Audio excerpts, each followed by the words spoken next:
There were screams coming from your house, he said, and I didn't even immediately understand what he meant, because at that moment I was standing on my porch, my duffel bag in hand, tired, my hair sticky from the long journey, and the hum of the airport was ringing in my head, as if I were still somewhere between flights, not at home, on my street, where everything should be calm and predictable. I'd been away from the city for 2 weeks, just long enough to miss the silence, but not long enough for strangers to forget your face. During that time, I lived in a hotel that smelled of old air conditioning and laundry detergent, ate hastily made cold sandwiches, smiled at customers, and at night thought that maybe I shouldn't have chosen this job, where they pay well but suck your soul in return. And before we continue, I want to thank you. I'm so glad you're watching this video on my channel. Please write in the comments if you remember someone from your life when you listen to these stories. Maybe yourself, someone close to you, or just a moment when everything suddenly changed. Tell me what came to mind first. When I finally returned, my keys jingled in my hand, and I remembered that my parents were the only ones who owned them. They haven't visited me unannounced in a long time, they respect my privacy too much, and they're not in good health to travel unnecessarily, so the screams Nathan mentioned couldn't have been anyone's, at least, not anyone's. I wasn't screaming, I couldn't have, because I simply wasn't there. I set my bag by the door and inhaled the scent of my home, a bit of dust, coffee left in the can, and something else, elusively foreign, as if someone had come in and stayed for a while. That's when the idea came to me, to install hidden, small, almost invisible cameras, as a way to reassure myself that I wasn't going crazy. I installed hidden cameras in the kitchen, hallway, and living room, and I admit, at that moment, I felt less like a woman and more like some kind of detective from a movie, only without a team, without the certainty of finding the answers. The next time I went out on errands, I returned and, barely taking off my coat, sat down to watch the footage, and when I saw it, my jaw dropped. The screen showed movements, footsteps, shadows that shouldn't have been there. Someone was passing by the kitchen.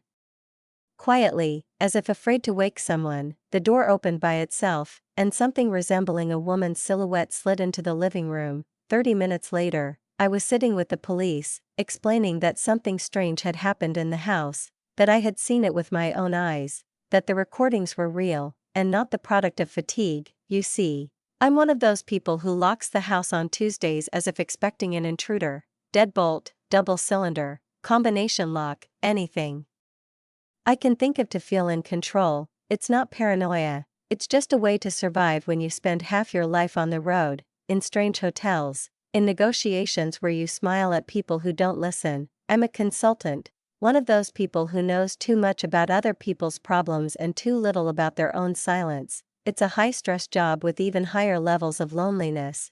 When you come home in the evening to find only leftovers from last week, an unopened electric bill, and a magnet stuck to the fridge with a fake cursive inscription, live, laugh, love. I sometimes look at that phrase and think the irony is that I've been simply living for a long time now, without laughter and without love. Anyway, last Sunday I returned from 2 weeks in Denver, where it was cold and hectic, where everyone talked fast and loud, and I just nodded and wrote. For 3 days straight, I ate one-handed meals while glued to my laptop, and slept in a hotel room where someone left what looked like blood under the chair. All I wanted was a hot shower, a frozen burrito, and for no one to say my name until Wednesday, but instead, I got Nathan.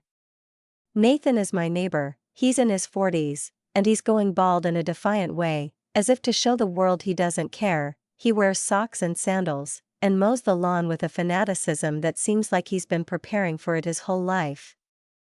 And yet, he's strangely kind, so kind that it's alarming. That day, I was just out getting groceries, without even locking the door, and I saw him in my driveway. He stood there, squinting, looking at me as if I were some alien lost in a familiar world. "Hello," he said. "Hello," I replied. He paused for a moment, then frowned. "Everything okay at home?" I blinked. "I think so, why?" He rubbed the back of his head and said, "We hear something coming from your house at night." I didn't immediately understand the meaning. "What exactly?" I asked. He hesitated, then suddenly exhaled, screaming. I stared at him. Sorry, what? He looked serious. A couple of nights ago, and before that too, loud, my wife thought someone was hurt, we almost called the police. I laughed, not from amusement, but from confusion. What else can you do when they tell you your house was screaming while you were gone? I told him I'd been out of town for 2 weeks, that the house was empty, but Nathan just looked at me, nodding slowly, as if he didn't believe me, but wasn't about to argue.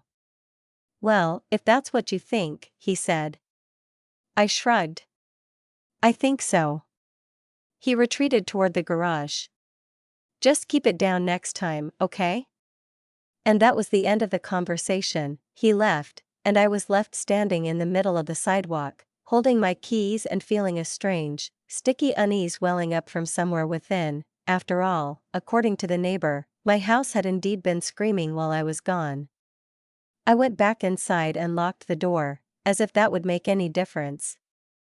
The house was quiet, clean, maybe even too clean, so clean that the silence felt less like rest and more like surveillance, as if my every move was being watched, and every surface was waiting for me to leave a mark. I noticed this almost immediately as I walked down the hallway. The mirror, where I usually saw my tired reflection in a soft, dusty light, now shone so brightly that it hurt my eyes, and I couldn't help but think that it reflected not me, but some other, sterile version of my life. The floor gleamed, like the house of people who believe in order as a religion, and it was especially strange because I'm not one to shine on things. I wash them, yes, but I wash them like a human being, to keep them clean, but without fanaticism, without excessive shine. After all, I'm not a robot, just a grown woman who always has more important things to do than polish the parquet floor until it shines. I went upstairs and then I saw it. The bed, my bed, which I never make perfectly, was made like a hotel bed. The corners of the sheets were pulled so tight you could toss a coin and it would bounce right back. The pillows were plump, even, and neatly arranged. The blanket was thrown back at the perfect angle, as if someone were filming a video tutorial on interior cleaning. It was as if I had returned not to a home, but to the set of someone else's life. It was at that moment that a feeling washed over me that couldn't be called fear. It was something quieter but heavier, slowly spreading inside, like a drop of ink in water. I knew who could have done it, and although I wanted to delay the moment, I pulled out my phone and called my mother. She answered the second time, her voice cheerful and overly upbeat, which in itself was a warning sign. Hi, dear. How was your trip? She asked, as if everything was perfectly normal. Good, I answered briefly, and after a short pause, added, quick question, have you been to my house? Oh, yes, she said easily, I came in to water the plants. By the way, you really should leave clearer instructions for the orchids. I barely realized they needed a little warmer than the others. Did you make my bed? I asked, trying to keep my voice even. She laughed, a ringing, kind laugh, but somehow it only made me more worried. Well, someone had to do it. You left such a mess. I was actually surprised. I exhaled slowly, feeling the air thicken. Mom, I told you to. Oh, come on, she interrupted lightly. I didn't touch anything else, honestly. Well, just the bed, and I vacuumed a little, wiped down the countertops, and tidied up the spice drawer.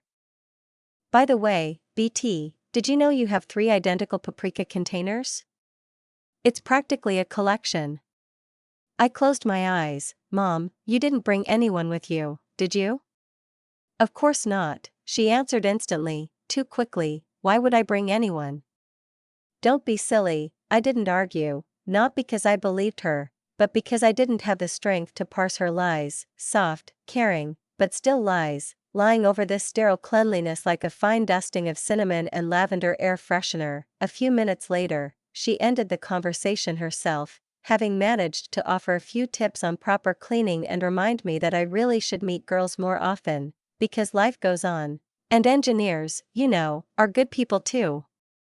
After she hung up, I sat for a long time on the edge of my perfectly made bed, looking out the window, feeling something inside me begin to crumble, like the frozen ground beneath my feet in spring. The house seemed too clean, too alien, as if I were no longer there.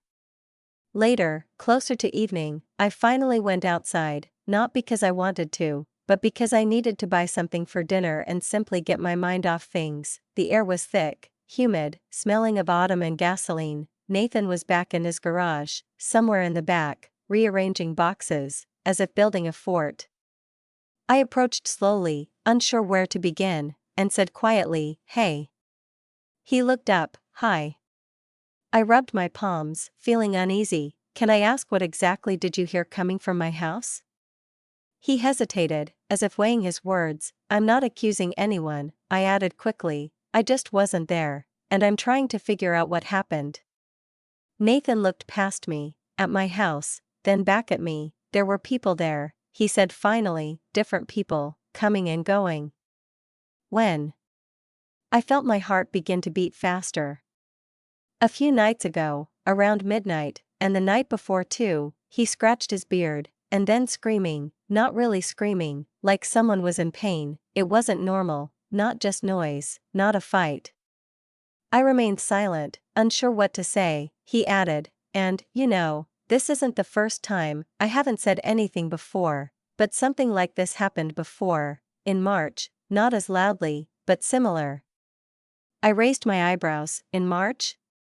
He nodded. "Yes, I remember, because it was the day before my daughter's dance recital, and then in early June, same sounds, people, doors slamming, footsteps."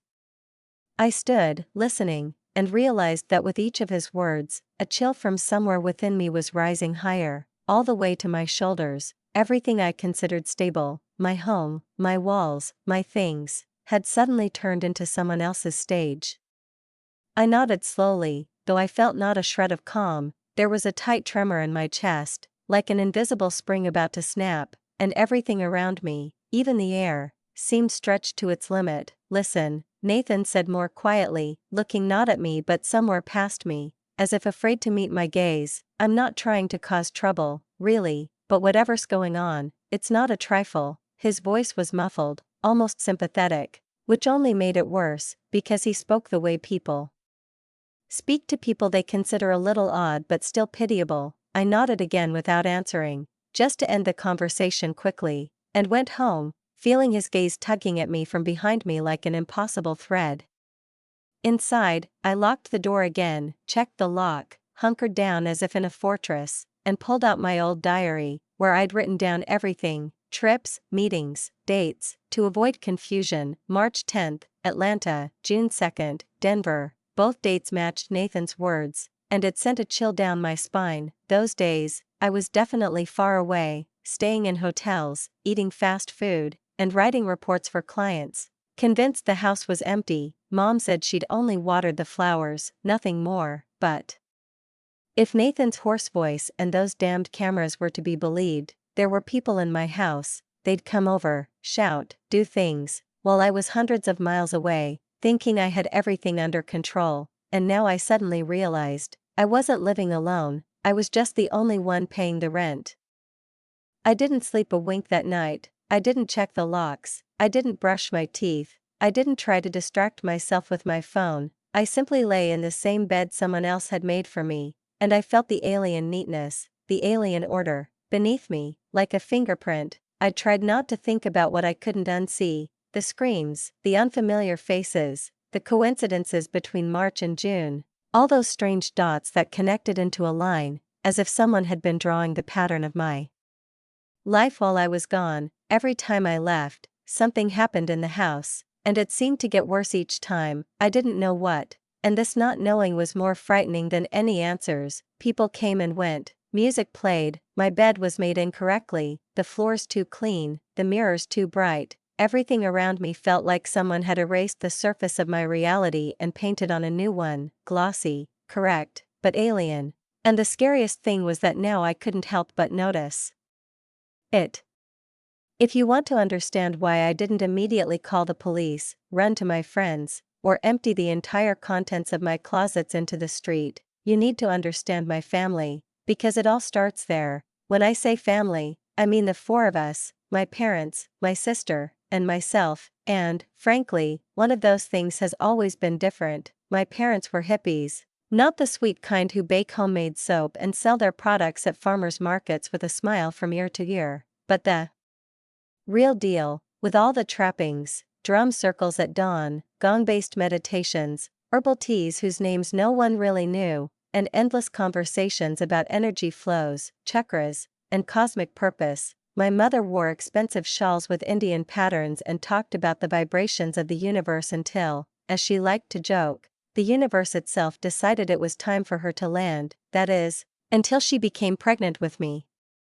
After that, the shawls gave way to a shipping company uniform, conversations about karma gave way to bills, and rock crystals gave way to plastic food containers and a 2-bedroom apartment in the suburbs. And yes, they never forgave me for this upheaval. Sometimes I felt like they viewed my arrival as a blemish on their free spirit, a small thing, but forever, because of me, they had to take responsibility, as they called it. And the word almost sounded like a curse in our house. My childhood was spent amidst contradictions. Tantra books gathered dust under stacks of unpaid water bills, incense stood next to tax file folders, and a dream catcher hung above the guest room bed, which no one was allowed to touch because, as my mother said, it stores energy. It all seemed amusing only from the outside. Living it was more difficult. After all, their philosophy was built on the idea of sharing everything: thoughts, things, body, time, space. In words, it sounded spiritual,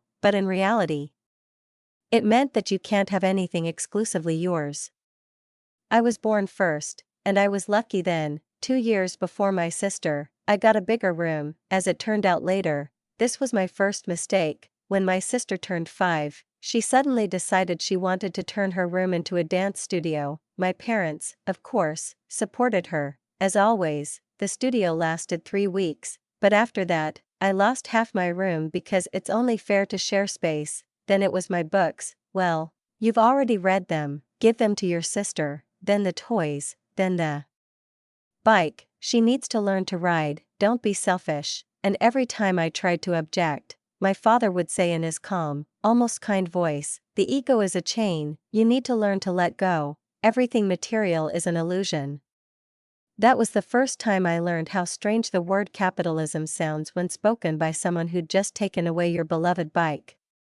I was 8, and from then on, sharing always seemed one-sided. She took, and took so easily, as if she had an invisible compressor of kindness that simply pumped her full of things and attention, leaving me with the shards. She never had to sacrifice anything, not toys, not privacy, not a closet, not even the right to a quiet moment. And this turned childhood into a series of small concessions that I grew into because I was the eldest and thought that seniority gave me some kind of privilege. But in reality it meant that I had to be strong, generous, and patient, lest I become the selfish one that my father could call the persistent chain of capitalism when I cried for my bike. I learned to give up on fairness, on the hope of personal space, on the expectation that something would be mine until I grew old enough to tire of the game and demand my own corner, my own sanctuary, my own peace. I graduated from college early, took a well-paying job as an IT consultant, and in 2 years felt like I'd aged 10, because where others measured age in years, I was measured in sleepless nights and the number of projects I pushed to the limit. I bought my own place at 29. Not a mansion, but a solid 3-bedroom house with a small yard and good light, the same house that felt like a respite from a life of being asked to climb over the edge every time my parents required me to sacrifice something for someone else's convenience. They never forgave me for it, because, as my mother said with the same shadow in her voice with which she had once spoken about a new crystal for energy cleansing, you don't even have a family, why do you need all this space? And there was a reproach in her words, as if I had stolen their freedom, giving up a mortgage and a view of their own garden for it. By then, my sister already had 2 children and a smaller house next door, and every visit from my parents ended with another set of barbs. Your sister is buried in bills, the children need space, why don't you share? And at first I offered what I could, babysitting, paying for travel, replacing the washing machine, but this was not enough for them, because in the end, they voiced what I was afraid of: downsizing, selling the house, giving the difference to my sister. For the first time, I firmly said no, without apologies, without justifications, and it chilled our relationship. Weeks of silence, awkward family dinners, group texts where I heard only echoes of the former warmth, until my mother gradually began to thaw, and one day, like a bolt from the blue, she made a seemingly innocent offer. "I was thinking about the orchids, I can water them when you're traveling," and it was as if a door I'd kept closed for fear of losing contact had opened. She came to my house under the guise of helping. And so it all began. Softly at first, she noticed the carpet needed vacuuming, and vacuumed it. Then, carefully, as if unnoticed, she poked around in the hallway, leaving behind some napkins I didn't have. And then one day she remade my bed like a hotel, explaining it was due to a new hobby and the educational videos she'd watched. I asked her to stop, gently, because part of me, stupidly and disgustingly, was grateful she'd spoken to me, returned to my weeks and days, and instead of demanding boundaries, I meekly accepted her intervention until the chronology began to ring in my ears like an alarm. Her obsession with cleaning coincided with the expansion of my sister's life. As soon as she got a bigger house with a backyard and a walk-in closet, and the mortgage became visible like a new, invisible weight, Mom seemed relieved and began to come over more often to clean and fix, each time leaving behind traces of neatness I hadn't asked for: a shelf of spices arranged by Latin names, socks sorted in some soft, almost improper way, blankets folded into swans, and all of this, at first funny, then alarming, seemed part of some plan I didn't want to read. I remember one time, over a glass of wine and a conversation that stretched between us like an old blanket, I casually asked my sister how they'd managed it all: the new house, the backyard, the walk-in closet, the mortgage that would have dragged them down like anyone else. She smiled, that same smile that sends a chill down your spine, and said simply, "We had help." I wanted to ask who, where, and with what, but at that moment, something inside me whispered, "Don't touch, don't dig, because if you start, you'll inevitably uncover something rotten that can no longer be ignored." I didn't know how bad it all was then, not yet. I didn't want to become the kind of woman who installs cameras in her own home, who stops trusting her mother and starts suspecting everything, even the water in the kettle. I wanted to be normal, boring, the kind who says, "Thanks, Mom," when she offers to water the plants, without looking for hidden meaning, the kind of woman who calmly locks the door when she leaves for a business trip, knowing she'll return to the same bed, where the pillow will still have the dent from her head and the blanket will still be tucked in unevenly, just as she left it. But after my conversation with Nathan, after his wary gaze, after his words about screams, about strangers, about nights when someone walked through my house as if they lived there, I couldn't be that woman anymore. The decision didn't come immediately, but when it did, it was as cold and clear as the click of a lock. My next work trip was already booked: Portland, 3 days straight, project rollout meetings with an overseas team. I knew the house would be empty, and I knew Mom would definitely stop by. She always had an excuse, after all, to water the plants, check the fridge, just pop in. So before leaving, I installed cameras. 5 of them, small, almost unnoticeable, neatly hidden in the interior. Like decorative elements, the living room, kitchen, hallway, entryway, bedroom, everything was monitored, connected to the cloud, with sound, motion detection, and recording. Everything was completely legal, but terribly necessary. I didn't know what I'd find, but I knew I couldn't bear the guesswork any longer. The day before my flight, I texted Mom a short message: "Hi, I'm going to Portland tomorrow. You can water the plants if you want. Just please don't do anything else, okay? No cleaning, no rearranging, just plants." She replied almost immediately, "Haha, I'll try not to clean, you know me. Have a safe trip." From anyone else, it would have sounded innocent, but from her, it was like a warning, or worse, a test. The first night passed peacefully. The cameras captured her arriving around noon, in the same light dress and carrying a bag that always rustled. She did indeed water the plants, rearrange a framed photograph, run her hand along the shelf, wipe away invisible dust, and adjust the towel on the oven knob. Everything seemed both familiar and irritating at the same time. No guests, no yelling, just the usual mommy chaos, which she called caring. I watched all this in the hotel, on my laptop screen, with my headphones on, and the anxiety wouldn't go away, but stuck somewhere in my throat, like a lump I couldn't swallow or spit out.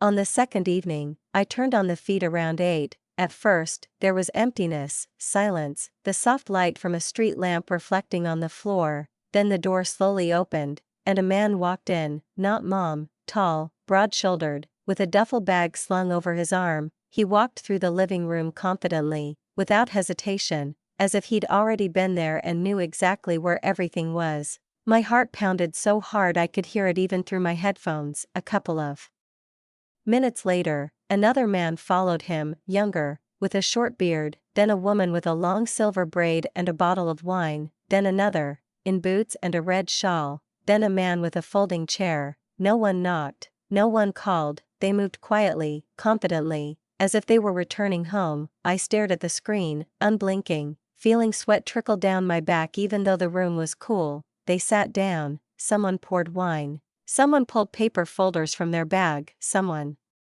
whispered something, neither Mom nor her car, nothing to indicate her presence, and then the phone rang, the screen lit up, a notification from the office. "Hey, where are you?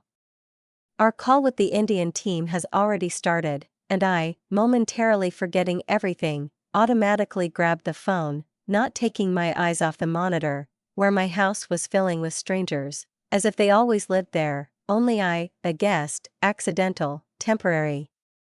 For them, it was morning, an ordinary Tuesday, when the sun rises over the roofs of identical houses, when people walk their dogs, drink coffee, and rush to work, unaware that somewhere at that very moment, someone's notion of reality was collapsing. For me, it was the beginning of something I couldn't name, a kind of collapse, quiet, slow, but inexorable. I closed the stream, my fingers shaking as if I were holding not a laptop but something alive and fluttering, and picked up my work computer, joining the Zoom meeting. The image loaded, my colleagues' faces flashed on the screen, but I didn't see them. I saw my home, my living room, where someone else's feet had just passed, and I heard the echoes of laughter reverberating inside my skull. I won't pretend to remember what that meeting was about. Something about data synchronization, integrations, release schedules. People talked, nodded, gave a presentation, and I nodded, smiled, said things like yes,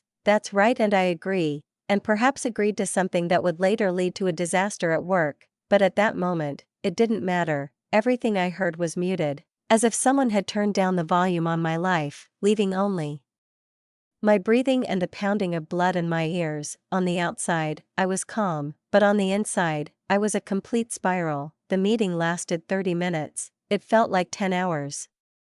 As soon as it was over, I opened the feed again, and if I'd had any common sense, I wouldn't have. The living room was full of people, not just people, crowds. They were sitting on my couches, on the floor, on the windowsill, as if they owned the place. The lights were dim, music was playing, not loud, but with a strange, dense rhythm, almost corporeal. There was laughter, dull, contented. Someone lit a candle, and the flame flickered in the semi-darkness, casting flickering shadows on the walls, on my books, on the framed photograph where I still smile, unaware that one day I'll watch my home like a crime scene. A man in his underwear sprawled on my couch, like he owned the place. A woman sat cross-legged on the rug, opening a small black suitcase. She was taking things out of it, some leather belts, something metal, something with straps and chains. Others were laughing and talking. Someone was pouring wine into the glasses I'd left clean that morning before leaving.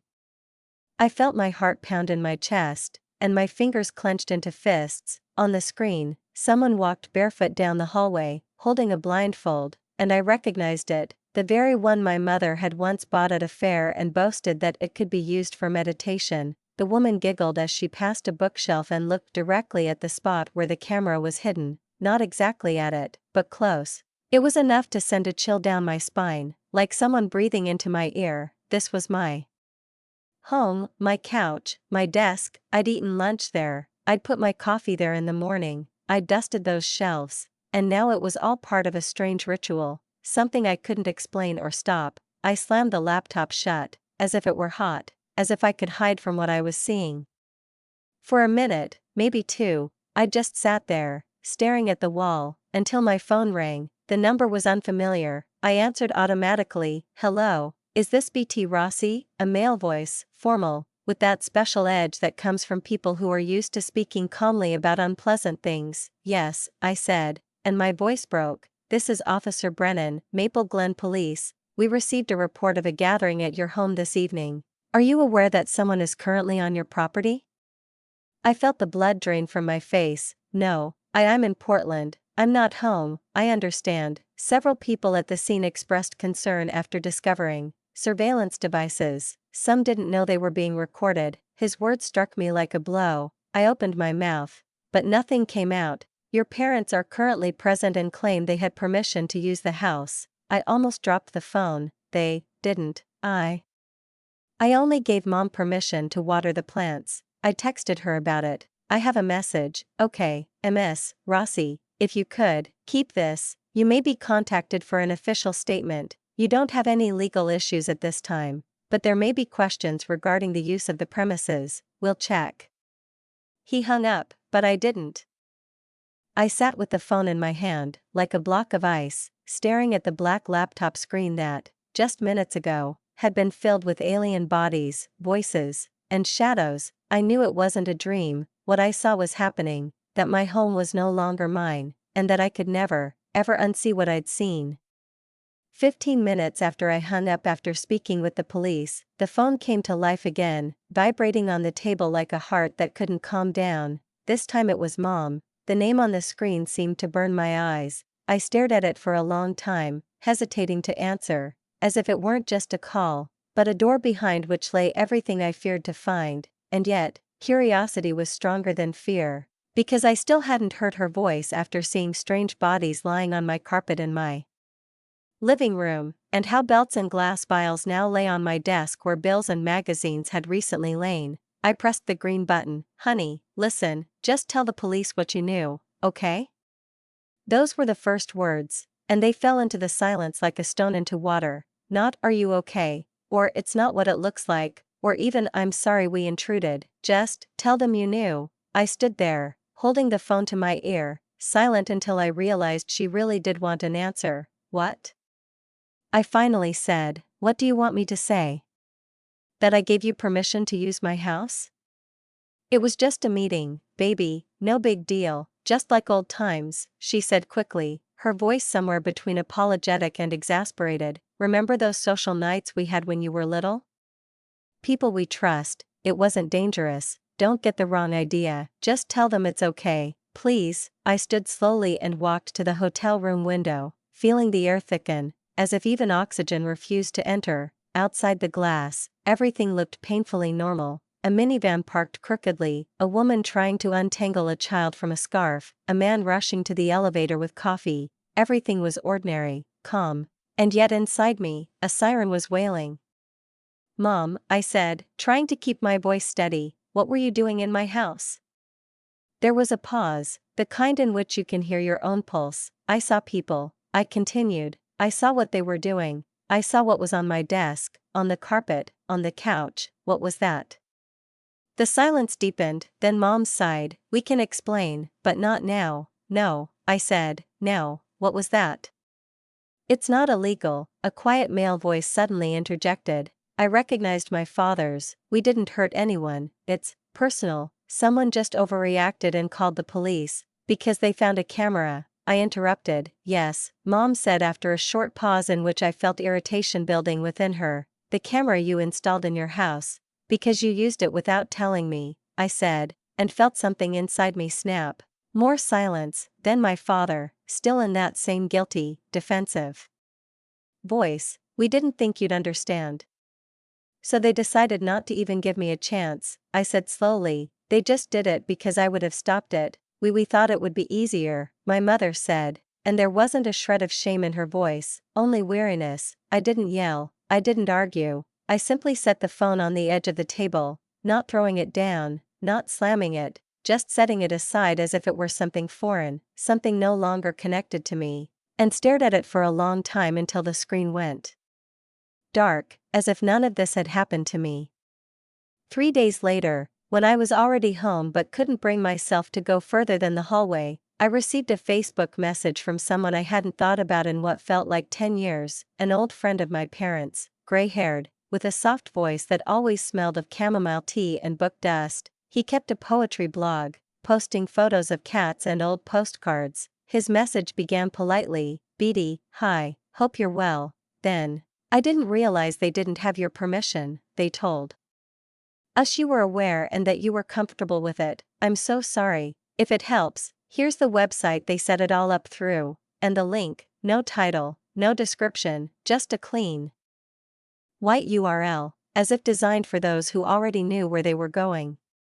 I stared at it for a long moment, then clicked. The website opened instantly. It was frighteningly beautiful in its sterility, too neat, as if every word had been filtered for doubt. Muted colors, soft fonts, slogans like "Freedom through trust," "True intimacy is a choice," a menu with strange words, "Private meetings," "Personal practices," "Suggested donations," $400, $850, $1,200, "Events calendar." I scrolled down and felt my breath catch in my chest. Each date coincided with one of my business trips. Each location was vaguely described, but I recognized the photographs. One showed a table I restored during quarantine. I remember waxing the wood while listening to the rain outside. Another showed my rug, the very one my mother always said was too plain and that the house lacked character. Now I understood what she meant. They weren't just occupying my house, they made it a stage, a meeting place, a club, a community, as they called it, and I only saw this when it was too late, when everything had become irreversible. The organizers' list included a host's pseudonym, a woman's name that I recognized as oddly familiar, and the attached email address was my mother's old nickname, the same one that remained from her hippie youth, only written backwards, as if she'd tried to erase the traces herself, but done so carelessly, childishly. I simply closed my laptop, not out of rage, not out of horror, not even out of despair, but out of the sudden realization that enough was enough for today, that I couldn't let in any more sound, thought, or air, because all of it had been poisoned. They came 4 days later, no warning, no text, no call, just a knock on the door, dry, cautious, the sound people make when they're pretending not to panic, even though their hands are shaking. I opened the door. My mother stood in front, hunched over, her eyes hesitant to look at me. My father stood a little behind, silent, as always when he knew the argument was lost. "You shouldn't have escalated the situation," she said first. Without even waiting for an invitation to enter, I stood in the threshold, my hand on the doorknob, feeling something cold, like laughter, rise up. "I didn't escalate anything," I replied. "One of your guests called the police. I had no idea anything was going on, but you told them everything," she said, as if that were the greatest sin. "I told the truth," I replied, and the words hung between us like a knife. "We were trying to help your sister," Mom said, her lips pressed together. "She needed a little support. You said no. After all, she needed a bigger house, and you thought that gave her the right to mine?" I asked calmly, but my voice came out sharper than I intended. My father interjected, looking away, as if addressing the wall. "We couldn't use ours. Everyone knows us there. And your house was neutral," I repeated, almost in a whisper. "Neutral, that's what I was now. Not a daughter, not a person, just territory, a convenient space to hide things you couldn't show the neighbors. You're hardly ever here," he added quietly. "The house was empty." "It wasn't empty," I said, "it was mine." They didn't answer, they just stood there, as if waiting for me to give in, for everything to fizzle out again, like it had before, when I gave in, but I didn't give in, and then they left, leaving behind that same silence where you can hear bridges collapsing. The consequences weren't loud, and that only made it more terrifying. Everything didn't come all at once, but gradually, like water seeping through cracks. Notices, letters, official notifications with stamps and signatures, licensing violations, zoning complaints, a city order to cease operations, a letter from the IRS about undeclared income.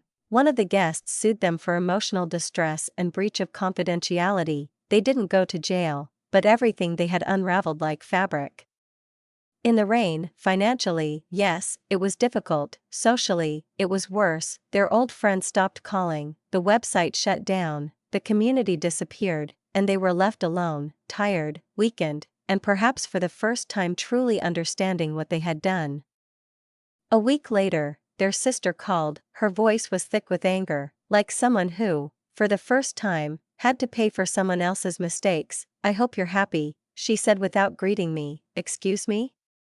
"They were trying to help me," she hissed, "and now the kids and I have to move. They can't pay the mortgage anymore. You ruined everything." "I ruined it?"